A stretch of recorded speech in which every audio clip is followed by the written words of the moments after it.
da dispensação do milênio. E hoje nós vamos entrar na constituição do reino, o Sermão do Monte de Mateus, capítulo 5, 6 e 7.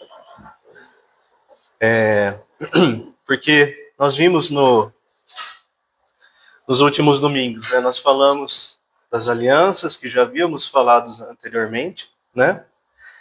Nós vimos que são compromissos incondicionais que Deus havia feito pelo seu próprio caráter, pela sua própria fidelidade, que isso exigiria um reino literal, físico e terreno para Israel na terra, o milênio, né? Nós falamos sobre o sermão profético também do Evangelho de Mateus, capítulo 24 e 25. Ele nos trouxe o caminho até o reino, né, desde os nossos dias atuais, passando pela tribulação, passando pelo retorno e pela segunda vinda de Cristo, e pelos eventos de transição que nós teremos e onde nós paramos, com o reino às portas para iniciar. E eu quis trazer a ideia de falar agora do Sermão do Monte, porque nós vimos como chegar até esse reino, mas como são os súditos desse reino, como será a vida nesse reino, antes de falarmos dele propriamente. Então, o bloco 3 do Sermão Profético nos falou sobre os eventos, agora nós falaremos das pessoas que estarão nesse reino. E, falando um pouco disso, normalmente nós pensamos, o homem pensa, o que vai ser desse reino, como vai ser minha vida, como vão ser as minhas bênçãos nesse reino, uma visão focada no que o homem irá receber. Mas nós também podemos se perguntar o que o rei se pergunta, o que o rei quer e decreta do caráter e da conduta que ele espera dos seus súditos que estarão nesse reino. E ele responde isso, essa pergunta, esse questionamento, no capítulo 5, 6 e 7 de Mateus, no Sermão do Monte. Como nós falamos na introdução do Sermão da Montanha, o Evangelho de Mateus ele é o evangelho que apresenta Cristo como rei legítimo, como filho de Davi, que deveria reinar sobre Israel. E o Sermão do Monte ele está nessa seção do Evangelho onde ele é realmente apresentado, legitimado como rei. Você não quer para mim? Não é? Eu não sei se você quiser. Agora é. Faz um pouco. Então, esse sermão está nessa seção legítima, que legitima Cristo como o rei, né, que era profetizado, que era esperado, o Messias de Israel. E o sermão ele não é nem um código de boas obras, nem uma ética social, de justiça social, como o mundo ensina, né? Mas ele é o soberano decretando como deve ser o agir desses seus súditos. E esses dois sermãos, eles formam um par. O Sermão do Monte e o Sermão do Monte das Oliveiras. O Sermão do Monte ele não fala qual monte era, mas muito capaz de ser o mesmo monte também.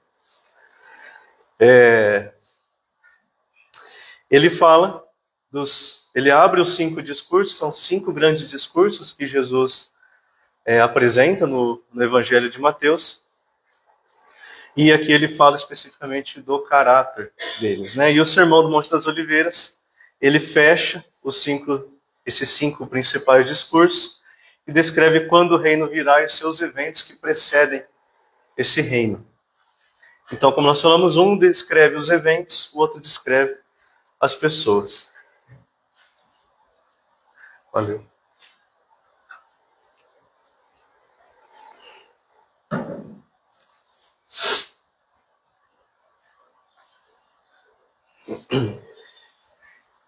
E no começo ali do Evangelho, nós vemos tanto João Batista, quanto o próprio Senhor Jesus, no início do seu ministério, né?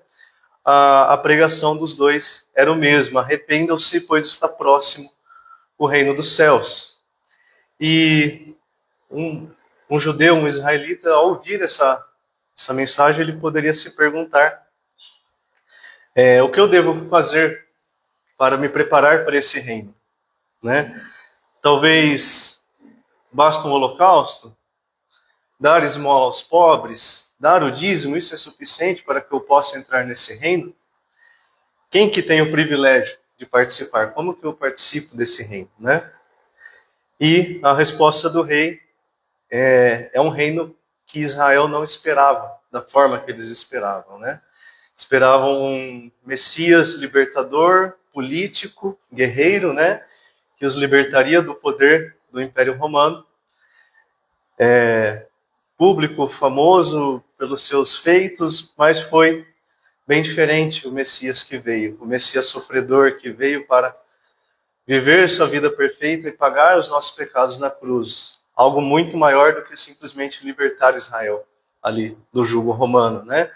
E é um reino que ele mostrava, ele não se preocupa com a prática externa, holocausto, esmola, dízimo, que os homens viam para entrar no reino, mas descreve o caráter e conduta interna desse súdito para entrar.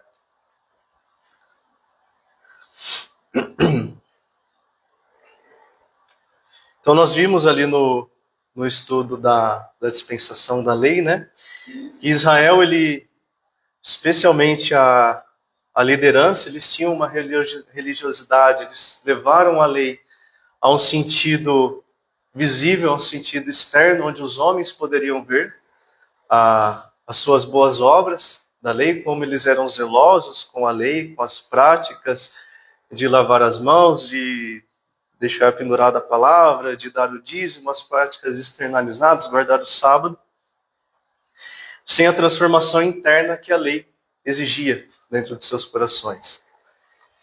E eles recusaram esse reino, como nós já vimos, mas não apenas a pessoa, mas o governo de justiça, arrependimento e submissão do coração, que foi o que esse rei propôs.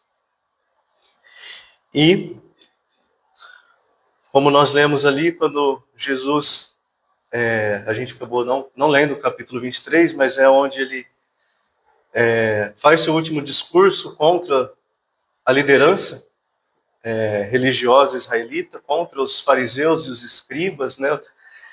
E os seus ais contra eles, né? E no final ele faz o lamento sobre Jerusalém, quando já estava ali para deixar o templo, deixar a cidade, que diz em Mateus 23, ali no final: Jerusalém, Jerusalém, que matas os profetas e apedreja os que te foram enviados. Quantas vezes quis eu reunir os teus filhos, como a galinha ajunta os seus pintinhos debaixo das asas, e vós não o quisestes. Eis que a vossa casa vos ficará deserta. Declaro-vos, pois, que desde agora já não me vereis, até que venhais a dizer: bendito o que vem em nome do Senhor. Então, nós vemos aqui que esse reino, ele foi rejeitado, o rei foi rejeitado naquele momento, mas nós sabemos que as promessas, elas são eternas, porque são alianças incondicionais que dependem apenas da parte de Deus, não da parte do homem. A rejeição deles não cancela o reino. O reino ainda virá. O rei voltará para reinar sobre eles, né? Então, essa mesma geração que ouviu Jesus pregar, que disse não ao rei sofredor, ao governo que ele oferecia, que era um governo de mudança interior de coração, e eles queriam algo exterior, um poder terreno, não uma mudança no coração de pedra de Israel. E como essa promessa nunca dependeu da resposta daquela geração, o reino ele continua de pé, e nós vemos que pela lamentação sobre Jerusalém, esse reino voltará. Então o foco do sermão aqui, o foco do sermão do monte, o foco do sermão da montanha, é escatológico, é o nosso primário, nossa forma primária de enxergar esse sermão de forma escatológica. E o sermão, ele não é o evangelho da graça, ele não expõe a base da salvação pela fé, não expõe a justificação, não expõe a morte e ressurreição de Cristo, não expõe as doutrinas de salvação que nós temos na igreja.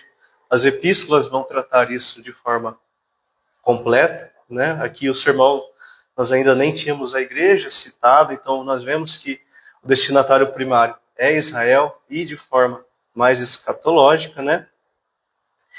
E eu trouxe a ideia de constituição de reino. Então, quando uma nação é formada, quando um reino é instaurado, existe uma constituição que é feita, que como será regida aquela nação, como será regida aquele reino. E o sermão do monte é exatamente isso. Ele vai mostrar o caráter e a conduta de quem pertence ao rei e vive sob o seu governo. Então, nós leremos o sermão do monte especificamente pelo contexto do reino, não restritas apenas às aplicações morais da vida para a igreja, que existem também. Então, a ideia do sermão é mostrar a vida normal sobre o futuro reinado terreno de Cristo.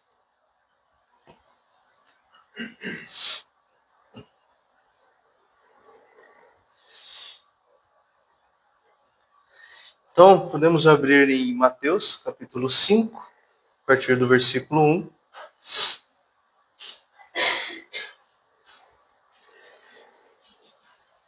Então, mesmo que o Sermão do Monte ele tenha em si os princípios morais de Deus, da mesma forma que nós vimos a lei moral, que se mantém antes da lei, porque vem da santidade de Deus, os seus aspectos, suas aplicações, a vida da igreja, o nosso contexto é mais especificamente, como o nosso assunto é o reino, né? Nós vamos focar na questão relacionada ao reino que virá ao milênio.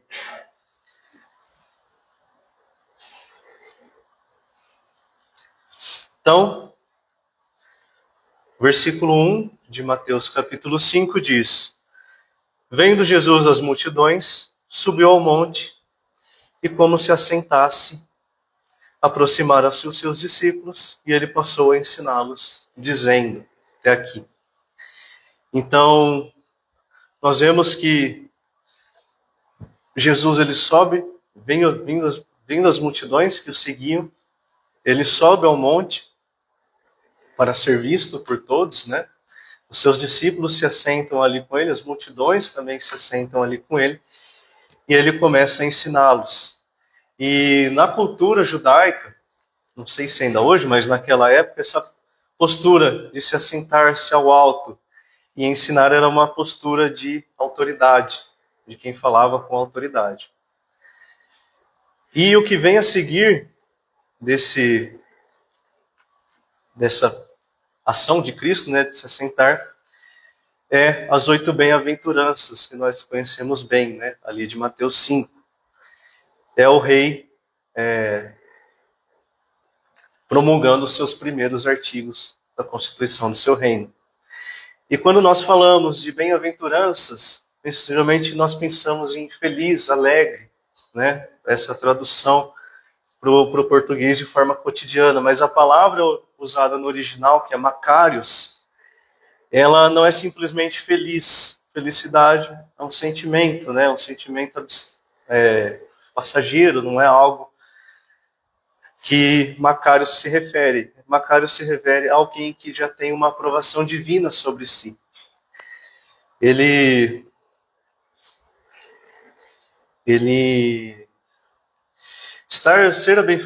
ser bem-aventurado é estar sob o olhar favorável de Deus.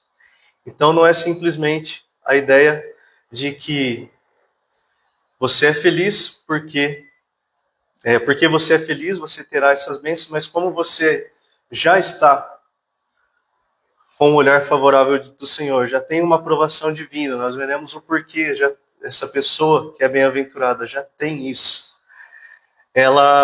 O rei, quando pronuncia bem-aventurado, ele não está simplesmente desejando que os seus servos sejam dessa forma, mas a ideia é dizendo que eles já são. É a realidade do servo. Ele já é bem-aventurado, não que ele será bem-aventurado. Então não expressa um voto sobre seus servos e declara a realidade dos mesmos.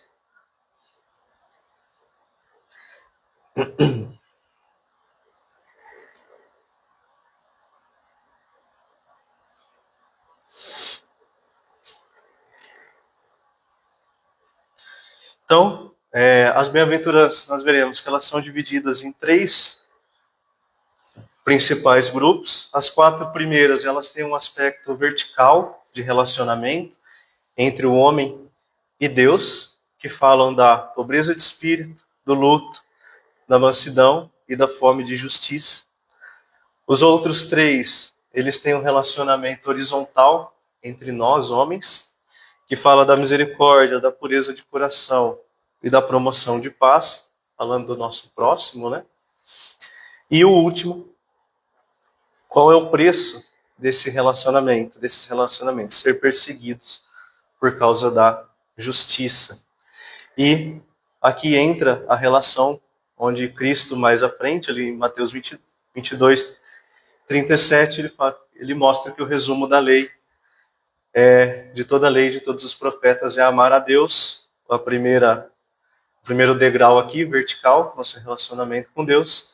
E depois o nosso relacionamento, amar ao teu próximo como a ti mesmo. Esses 2 resumem toda a lei e os profetas. É o nosso relacionamento horizontal aqui, que é apresentado no sermão.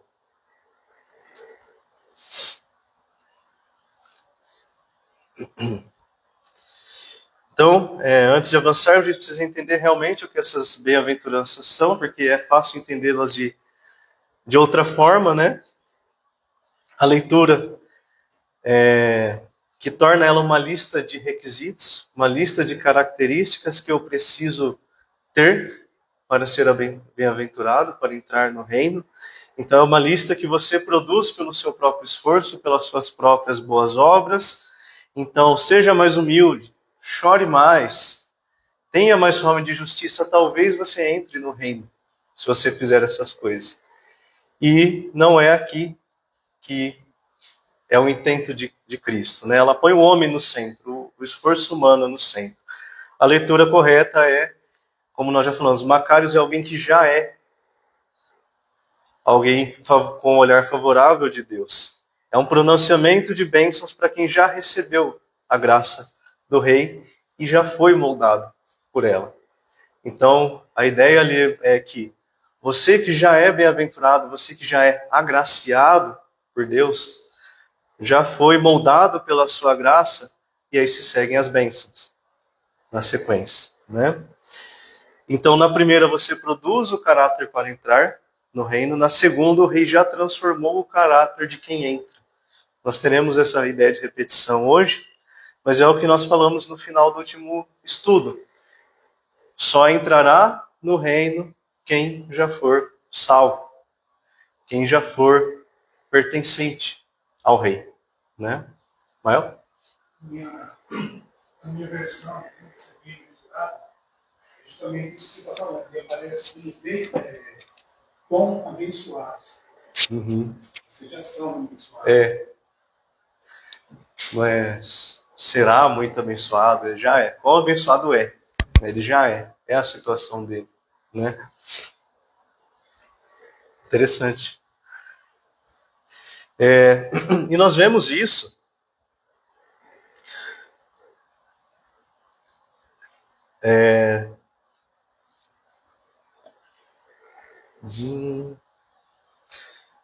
que é algo que nós vemos na nossa vida como igreja, né? A base da salvação, ela é, como nós vemos em Gálatas 2,16, sabendo, contudo, que o homem não é justificado por obras da lei, e sim mediante a fé em Cristo.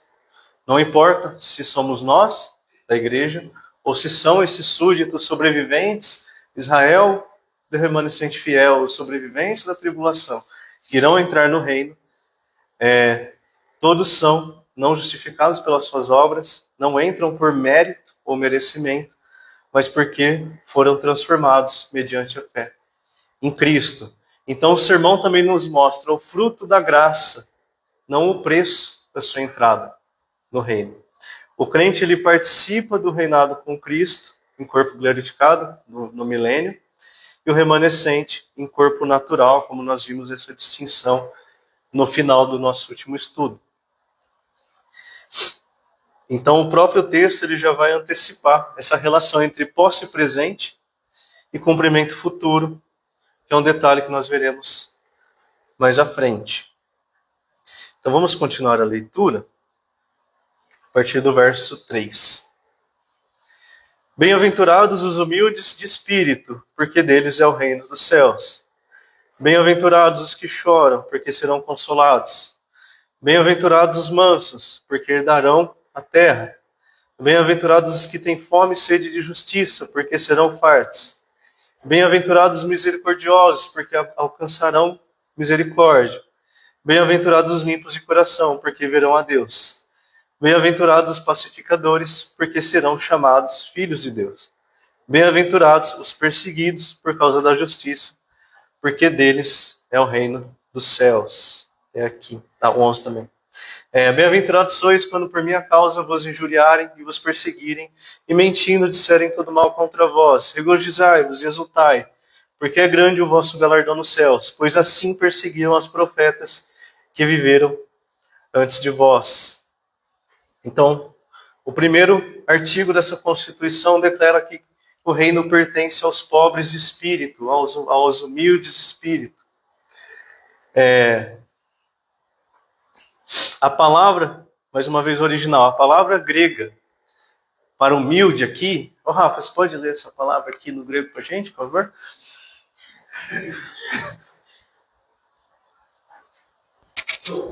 Isso aí! Sabia que eu podia contar com você.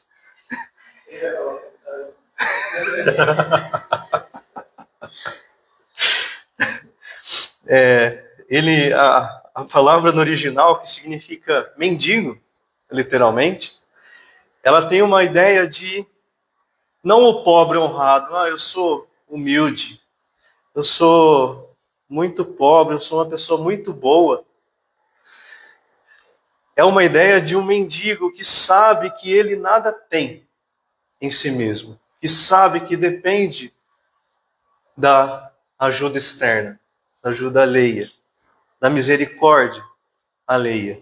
Não é simplesmente modéstia, é o reconhecimento que você não tem nada a oferecer para Deus na sua espiritualidade, no seu agir. Você sabe que por você mesmo você não consegue ter uma moeda de troca, uma barganha com Deus. Você entende que você depende, você é pobre de espírito, você precisa de alguém que enriqueça seu espírito.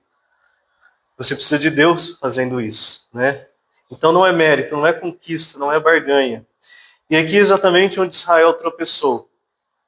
Julgavam-se com zelosos, julgavam-se com uma religiosidade perfeita, seguindo os ritos, seguindo os sacrifícios, as festas, mas no seu interior eles não tinham essa pobreza de espírito, né? Pelo menos a liderança, a maior parte de Israel ali, naquele tempo. Então, quem julga que a sua própria religiosidade, cumprir com o cronograma, esqueci a palavra, mas cumprir certinho, eu vou a todas as reuniões, eu acompanho, eu posto versículo, eu faço tudo. Isso não compra a entrada do reino, não compra a sua salvação. Então, a pessoa que ainda tem esse pensamento, eu sou uma pessoa boa, existem pessoas muito piores do que eu. Não chegou ao ponto de que o rei pode agraciá-lo com a sua graça, né? Enquanto eu tenho em mim mesmo, eu sou capaz, eu sou suficiente, o rei não pode te agraciar. Então, dessa pobreza reconhecida, nasce o choro, nasce o luto genuíno, a dor de quem reconhece que o próprio pecado e sente o peso do seu próprio pecado. Desse luto nasce a mansidão. Uma mansidão que não é fraqueza, é força que se dobra voluntariamente. É submissão ao rei. Nós temos dois exemplos de mansidão. Moisés foi manso, Cristo foi manso em sua primeira vinda.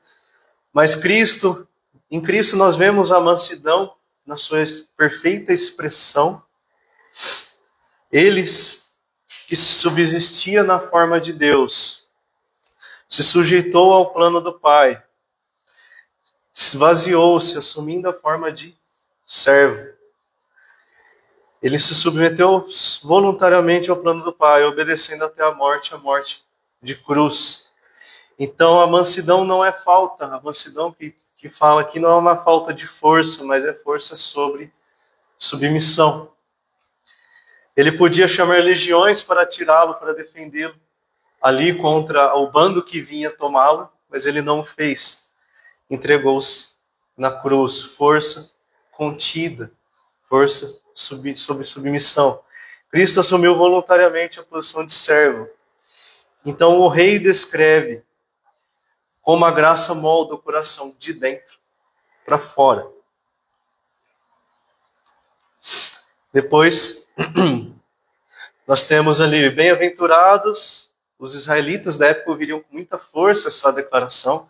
Bem-aventurados os mansos, porque herdarão a terra. Você vê que é uma promessa de posse de terra, algo que eles tinham muito interesse, é o que eles estavam focados naquele momento, né?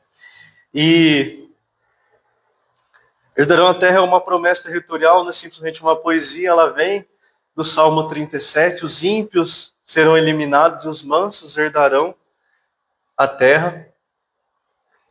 Isaías 11:4 diz: ele julgará com justiça os pobres e decidirá com equidade a favor dos mansos da terra. E então nós vemos que os mansos herdarão a terra, o reino restaurado, a governança do Messias nesse reino renovado. E essa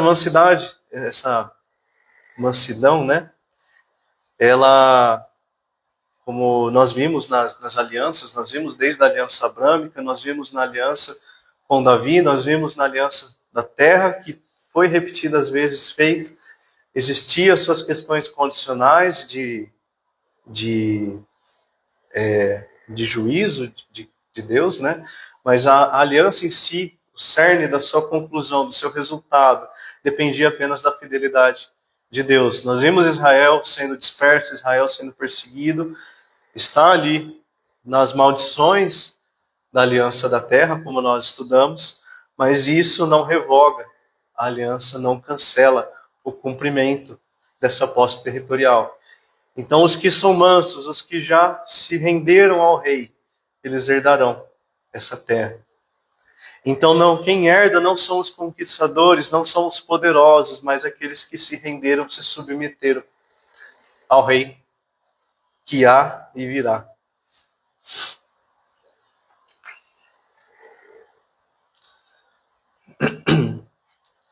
Falando das dimensões horizontais agora, onde ele fala de misericórdia, pureza, paz. O misericordioso, ele alcança a misericórdia não porque ele a mereça, né? Mas porque ela revela a graça que já está operando nele. Ele é misericordioso não por sua própria força, por sua própria capacidade, mas a sua misericórdia é um fruto da graça que já opera na sua vida. O puro de coração, ele não é uma pureza externa das aparências, dos ritos, da obediência cega, mas sim, ele mostra aquele que mostra a mesma conduta em público e a mesma conduta em privado. E nós veremos, Cristo entra em detalhes nisso em Mateus 6, né? O pacificador, aquele que promove reconciliação, ele age como o próprio rei, por isso é chamado de filho de Deus. E o oitavo ali, bem-aventurado que é perseguido, né? Bem-aventurado o perseguido, ele recebe a mesma promessa do primeiro, o reino dos céus é seu também.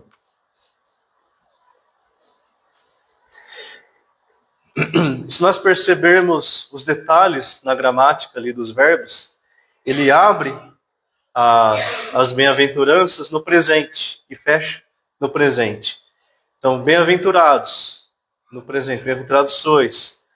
E fecha com deles é o reino. na forma presente. A posse deles já é presente.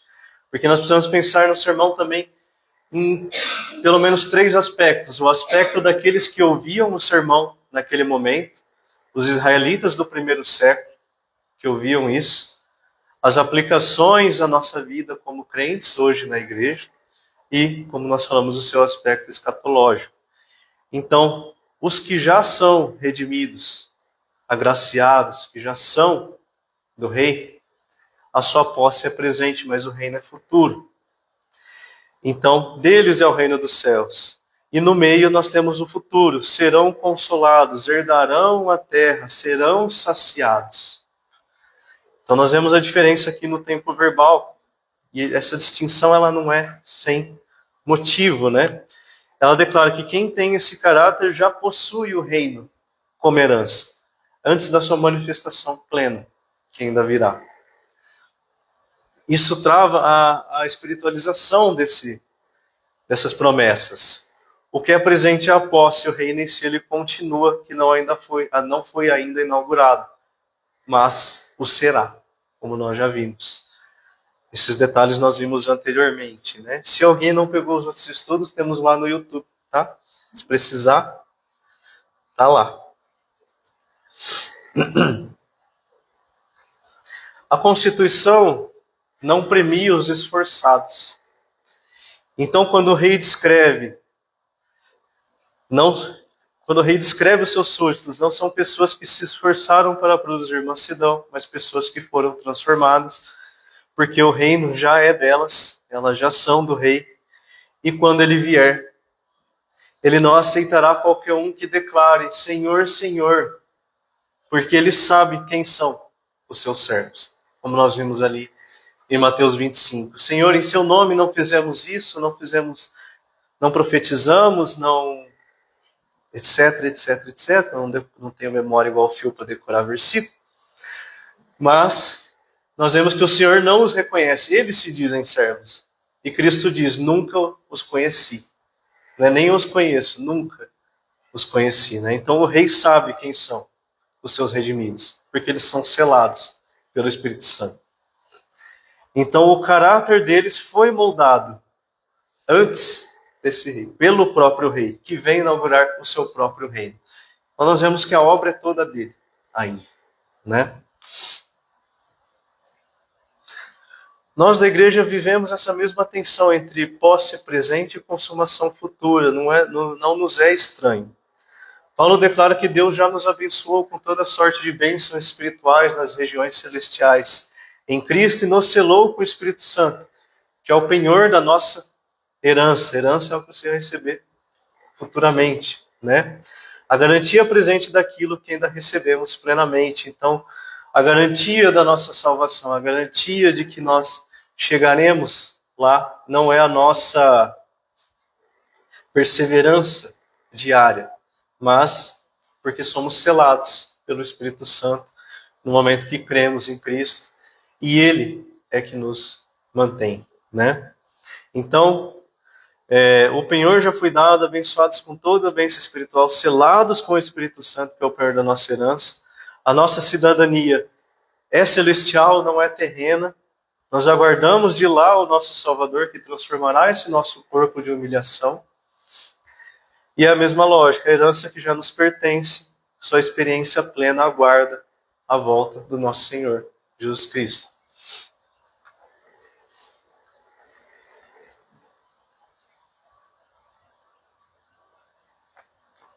Então a pergunta que nós podemos fazer é, você consegue produzir esse caráter? Você consegue produzir esses frutos para poder entrar no reino?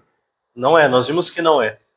A pergunta é, existe em você o caráter que só a graça que vem do rei produz? Né? A pobreza de espírito ela não se fabrica, ela recebe-se, ela é fruto do Espírito Santo. Então, o caráter não compra a entrada no reino. As boas obras não compram a entrada no reino. Mas evidencia o pertencimento ao rei, como nós vimos em Tiago, né?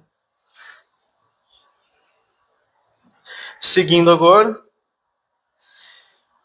a partir do verso 13.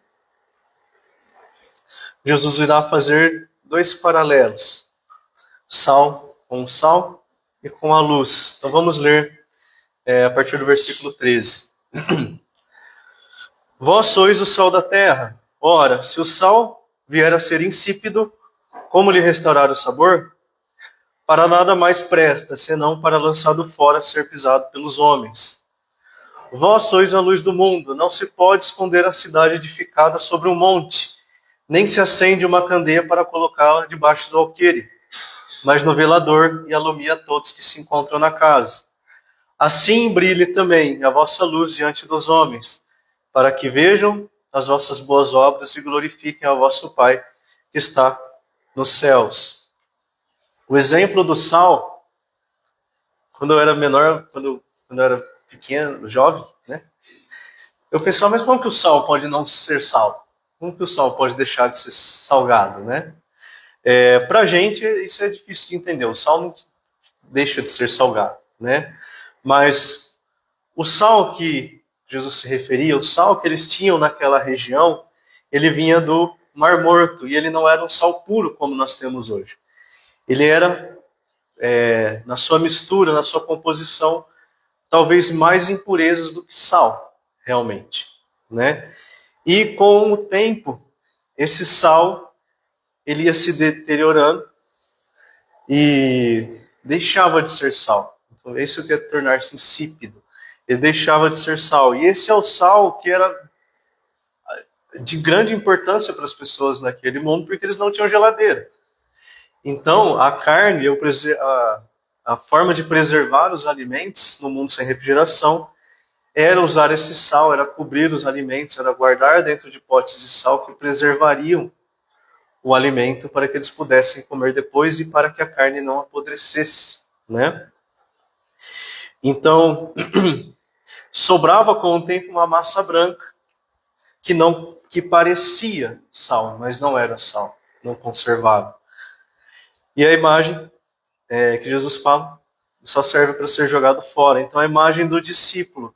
É possível você parecer discípulo e não ser. Ser discípulo e não ter nenhum fruto. Parecer sal sem ser sal.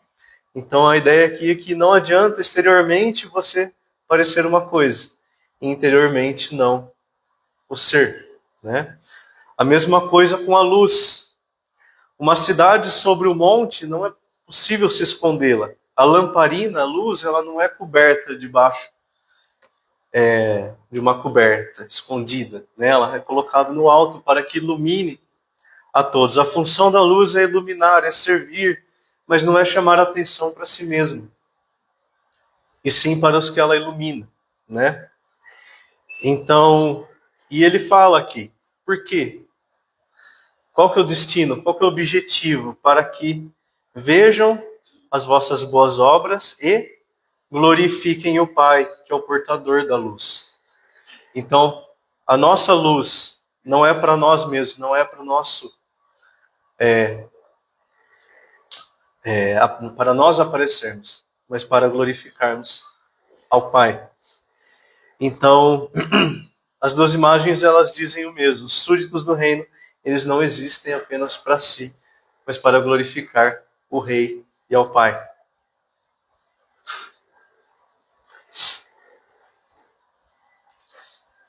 E o Rei, ele não está simplesmente dizendo, sejam úteis, sejam sal, sejam luz. Ele está revelando uma lógica. Só passa por essa transformação que exerce influência real aquele que já foi transformado. Então aqui deixa eu ver aqui o versículo que eu deixei. Eu não deixei. Esqueci de pôr o versículo. Mas o apóstolo João ele vai nos demonstrar a causa. A causa é o novo nascimento, é a obra, é a nova vida. Pela obra do Espírito Santo, pela habitação do Espírito Santo. E Mateus ele nos mostra o efeito, o novo caráter, a nova conduta, o novo testemunho que esses que passaram pelo novo nascimento detêm, né? E nós vemos, se o sal é algo necessário, há podridão no mundo que vivemos. Se a luz é necessária, também há escuridão. Então, por isso que nós precisamos ser sal e luz aqui. Tanto agora, nós como igreja, né, as aplicações que servem para nós, quanto para os súditos que entrarão no reino milenar. Então, não se pode ser sal sem ter sido salgado, e não se dá luz sem tê-la recebido primeiro. Sem Cristo, sem a sua obra, sem Deus, nós não podemos, as nossas obras são trapos de imundície, né? Então o rei, ele não apenas define o caráter dos seus súditos nas bem-aventuranças, mas ele também define essa missão, que é precisamente uma missão que exige esse caráter genuíno, que vai direto ao coração do problema, que distingue a verdadeira justiça da aparência da justiça. E falando agora do rei e a lei, a partir do versículo 17, ele diz: Não penseis que vim revogar a lei ou os profetas, não vim para revogar, vim para cumprir. Quando nós vimos esse trecho no estudo da lei, né, nós vimos que esse cumprir, ele tem a ideia de tornar completo, de fechar em completude, de finalizar. Cristo veio completar a lei porque foi ele o único homem capaz de cumprir toda a lei.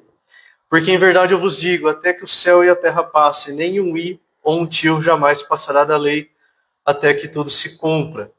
Foi o que nós estudamos também. A lei em si, ela não é ruim.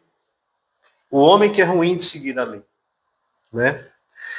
Então, a lei nem um tio, nem um i passará, até que tudo se cumpra. Nós vimos que deixa eu terminar o versículo, depois eu... Aquele, pois, que violar um desses mandamentos, posto que dos menores, e assim ensinar aos homens, será considerado o mínimo no reino dos céus. Aquele, porém, que os observar e ensinar, esse será considerado grande no reino dos céus. Porque vos digo, se a vossa justiça não excederei muito a dos escribas e dos fariseus, jamais entrareis no reino dos céus. Então, Jesus disse isso, ele saberia que soaria radical, essa parte final, falando dos fariseus, que para o povo, os fariseus eram a liderança religiosa, eles eram um exemplo a ser seguido, exteriormente eles eram o suprassumo do cumprimento da lei, e Cristo fala que se a justiça de vocês não for muito maior do que a dos escribas e fariseus, não podem entrar no reino, né? Então nós vimos ali que a lei se encerrou na cruz, os seus princípios morais não se expiram com ela, e isso aqui não, aqui. Essa justiça que precisa exceder a dos fariseus. Então a sentença, se a vossa justiça não exceder muito a dos escribas e fariseus, jamais entrareis no reino do céu. Os fariseus, como eu disse, eles eram mestres da lei, eles que ensinavam, eles que as cumpriam, e cumpriam ela com exibicionismo meticuloso, né? E Jesus diz, não basta cumprir por fora, eles cumpriam por fora, enquanto apodreciam por dentro, túmulos caiados, bonitos por fora, e por dentro havia podridão. Então esse é o problema que o sermão expõe. O reino de Cristo, ele não é governado por performances externas. O rei, ele governa os corações, não a sua performance. Não quantos versículos você posta, mas se você realmente a sua vida evidencia a prática daqueles versículos. Agora, 21 a 26, a gente não vai ler tudo por causa do tempo, né? Mas nós teremos aqui a entrada de uma fórmula que Cristo usa de antíteses que são construídas. Ouvisse o que foi dito, mas eu digo, né? Ela não vem para mudar a lei, mas para mostrar a raiz por trás da lei. E nós vemos aqui também a questão de autoridade de Cristo, que Moisés dizia, Assim fala o Senhor. Isaías dizia, assim diz o Senhor dos Exércitos, a autoridade não era deles, eles eram apenas mensageiros de Deus. E Jesus fala em seu próprio nome, mas eu vos digo, né? Então ele não era como se fosse um rabino explicando a lei, nem um profeta transmitindo a palavra, é o rei promulgando a constituição do seu reino. É o legislador falando e a autoridade com quem fala, que tem direito de legislar sobre a existência humana. Em cada antítese, a lei exterior dá lugar a uma exigência interior, que era a raiz da lei e que foi transformada em algo exterior pelos israelitas. Então, quando ele fala de homicídio, não matarás. Mas eu vos digo, a ira, que é a raiz do homicídio, não adulterarás, o desejo, que é a raiz do adultério, e o amor ao próximo, não é apenas ao próximo, é ao inimigo também. Então vamos ver um pouco mais no detalhe. Se os irmãos quiserem ler em casa, pode ler, é bom. Então, começando com o homicídio. A lei, ela tratou do fruto. O fruto era o homicídio, a consumação do assassinato. A proibição não é matar, é assassinar. A gente não vai entrar nesse detalhe aqui. Mas a lei dizia, assassinar é crime, o assassino responderá ao juízo. E o que o rei diz? Quem alimenta a ira contra o seu irmão já está no território do julgamento. Já é digno de julgamento do sinédrio. A escala intencional, do insulto ao sinédrio, da maldição ao fogo do inferno. Ele está mostrando que matar tem uma causa raiz, que foi o intento da lei. Era tratar o interior do homem, não o seu exterior. Começa na ira desgovernada, passa pelo desprezo e chega no ato. Então, num reino onde o rei conhece os corações, não há distinção entre quem matou com as próprias mãos e quem matou com o ódio que alimentava no seu coração. O adultério, a mesma coisa, a lei proíbe o ato. O rei alcança o desejo, já comete adultério no coração. E ele fala também, é melhor arrancar o olho e cortar a mão. A gente entende isso como uma hipérbole, não é uma instrução de mutilação que Cristo faz, né?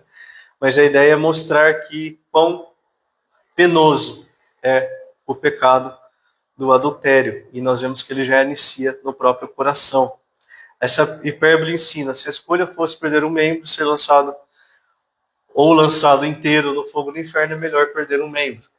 A ideia é o peso aqui, né? A mutilação seria o menor dos males. O pecado do desejo sexual não é simplesmente trivial, pequeno ou privado. Ele corrói o caráter do súdito por dentro. E quando ele fala do inimigo, ele é o ponto culminante das antíteses que Cristo traz. O amor ao inimigo. A lei mandava amar o próximo. A liderança de Israel adicionou a licença de odiar o inimigo. E o rei ele não só corrige, ele inverte a postura natural do nosso coração. Amai os vossos inimigos, orai pelos que vos perseguem. É muito fácil amar quem nos ama. Amar quem nos persegue só pode ser feito por aquele que já tem a graça e a capacidade dentro de si, por causa da obra que o rei já fez, né, de poder amar a seu próprio inimigo. É aquela frase que o Mário sempre fala, como que fala?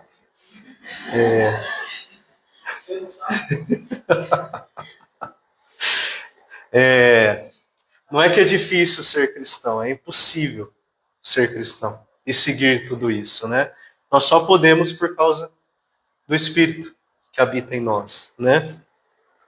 E a razão que ele dá é teológica, pois diz que o Pai faz nascer o sol sobre os maus e os bons, faz chover sobre justo e injusto.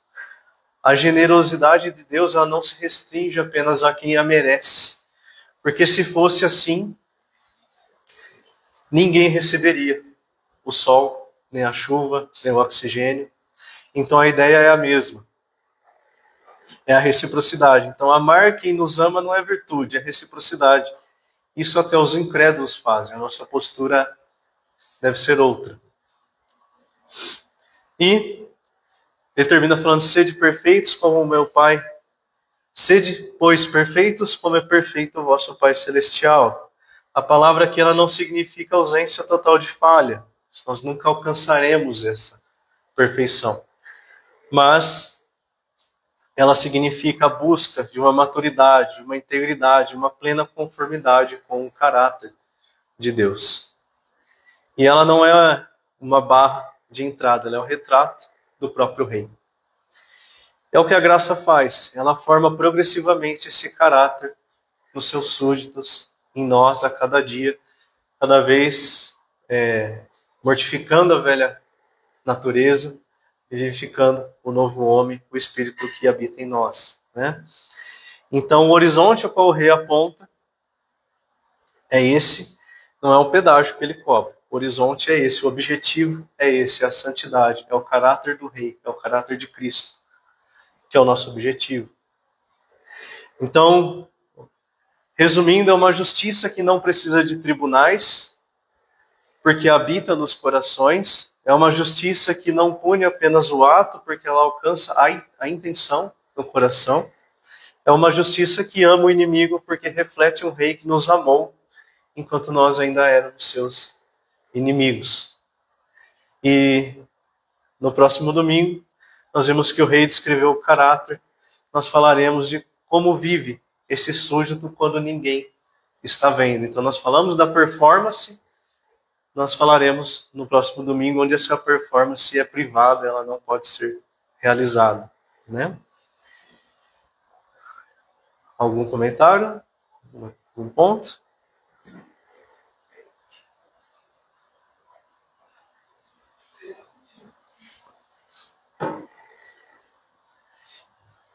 Então fica de tarefa para casa.